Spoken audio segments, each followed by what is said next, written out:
Então, pessoal, o crime omissivo, pelo fato de não existir no mundo do ser, daquilo que nós necessariamente precisamos enxergar para valorar, ele acaba sendo representado por uma violação de uma norma preceptiva. É um deixar de fazer algo que é legalmente reconhecido e exigido das pessoas.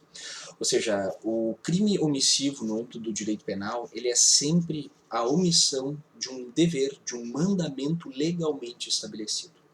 E nesse ponto, pessoal, é importante a gente diferenciar entre as obrigações ditas de natureza moral das obrigações ditas de natureza jurídica. Ou seja, os deveres que as pessoas têm no âmbito de natureza penal são sempre deveres legalmente reconhecidos. Não preciso falar para vocês a importância do princípio da legalidade nesse ponto, não preciso falar para vocês de toda a questão que envolve a obrigatoriedade de taxatividade, clareza e precisão que a norma penal deve ter na descrição de comportamentos proibidos, o mesmo valendo também em relação aos crimes omissivos. Mais um detalhe importante em relação aos crimes omissivos que eu preciso compartilhar com vocês é de como ele acaba se acomodando a partir da teoria do bem jurídico.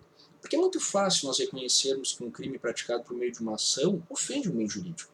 Um pouco mais difícil de nós conseguirmos enxergar é quando nós estamos diante de um chamado crime omissivo, da chamada ofensa ao bem jurídico. Como é que eu consigo visualizar um deixar de fazer algo que representa uma ofensa ao bem jurídico penal? É bem mais simples do que parece, acreditem, pessoal. Na ideia de uma omissão penalmente relevante, vocês têm que partir do seguinte quadro. Deve existir uma situação de perigo ao bem jurídico. Ou seja, se eu estou inerte diante de uma situação que não oferece nenhum perigo, eu não estou praticando nenhum crime, porque eu também não tenho nenhum dever jurídico de agir no caso concreto. Agora, quando eu estou diante de uma situação que um determinado bem jurídico já está sofrendo um determinado perigo, há o reconhecimento por parte da lei penal de deveres de ação, ou seja, a lei determina que eu ajo, por isso a norma de natureza preceptiva. Quando eu deixo de agir, eu faço com que aquela exposição de perigo ao bem jurídico permaneça, podendo gerar uma situação de dano.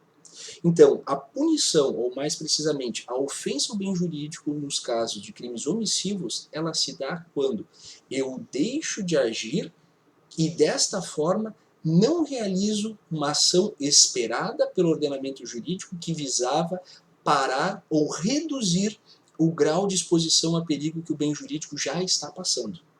Então é importante que vocês percebam isso na própria análise de casos, de quando vai ser imputável a uma pessoa um crime omissivo. Muitas vezes a pessoa pode simplesmente deixar de fazer algo e não há nenhum aumento de exposição ao bem jurídico. O bem jurídico sequer exposto a perigo está, e aí nós não precisamos falar de um crime omissivo.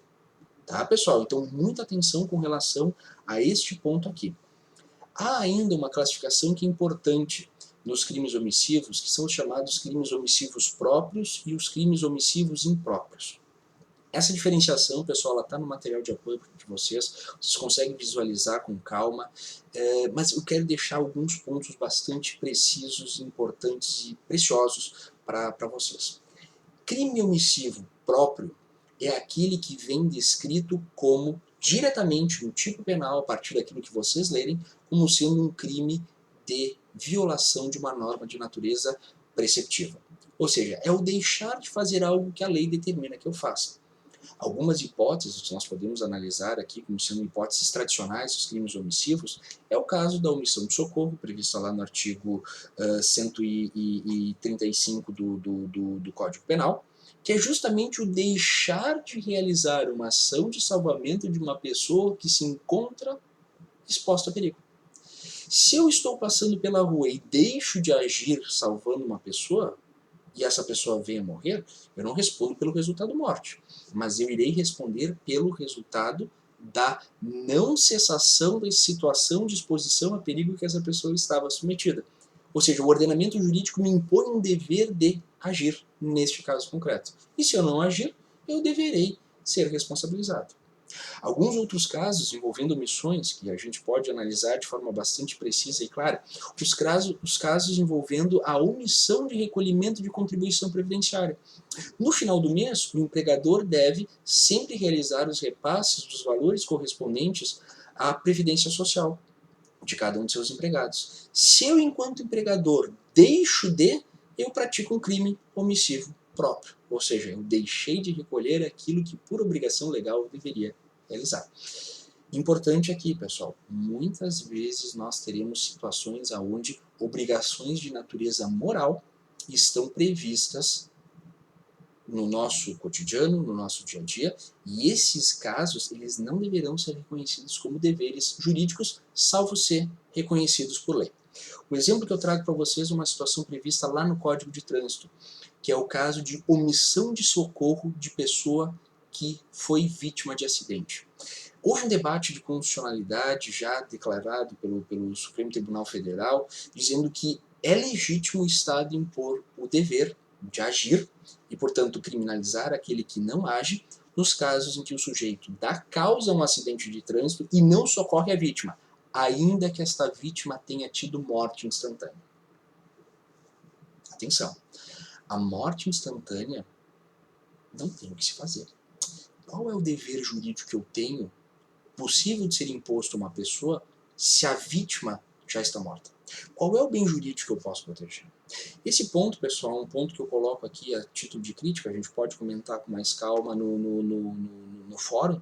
Eu vou tentar lançar para vocês o acórdão, para vocês analisarem também em conjunto os argumentos que foram utilizados na votação, mas tecnicamente é um voto e um posicionamento um pouco complicado, pelo menos de acordo com aquilo que nós trabalhamos até aqui. De outra parte, pessoal, existem os chamados crimes omissivos impróprios, que são chamados também chamados de crimes omissivos impuros. Esses casos de omissão imprópria, eles demandam sempre uma análise conjugada. Por quê? São crimes praticados, geralmente, por meio de uma ação, matar alguém, mas que são realizados a partir de situações específicas de violação de um dever de garantia, que são aquelas hipóteses do 13, parágrafo 2º do Código Penal. Ou seja, essas situações de garantia são situações onde eu encontro de forma bem específica pessoas que são legalmente responsáveis por determinadas situações. Ou seja, determinação legal, determinação contratual, ou que por um comportamento anterior tenha criado a situação de risco. Os exemplos mais elementares de crimes omissivos impróprios são aqueles casos que vocês já devem ter lido nos manuais, já deve ter sido debatido em outros momentos do estudo de vocês lá no semestre passado. É o ponto da situação, é a situação específica envolvendo o pai que deixa o próprio filho morrer afogado. Vamos imaginar a seguinte cena. Existe uma casa onde nós temos uma família que tem uma criança pequena e o pai da criança vê o seu filho caindo na piscina e não faz nada para salvar. A criança cai na água e morre afogada. Neste caso, eu não posso imputar ao pai uma simples omissão de socorro. Neste caso específico, por ele ser um garantidor da vida e da integridade física dessa criança, ele será responsabilizado como se ele tivesse matado a criança. Ou seja, nos crimes omissivos impróprios, nós responderemos, ou melhor, nós responsabilizamos o sujeito que deixa de fazer algo que a lei determina como se ele tivesse dado causa ao resultado. Ok, pessoal? Então é muito importante analisar os limites do dever de garantia, da chamada omissão imprópria, porque sem isso, pessoal, nós teremos um problema muito grande de imputação. Alguns elementos que precisam ser analisados é sempre aqueles relativos à possibilidade de ação do sujeito.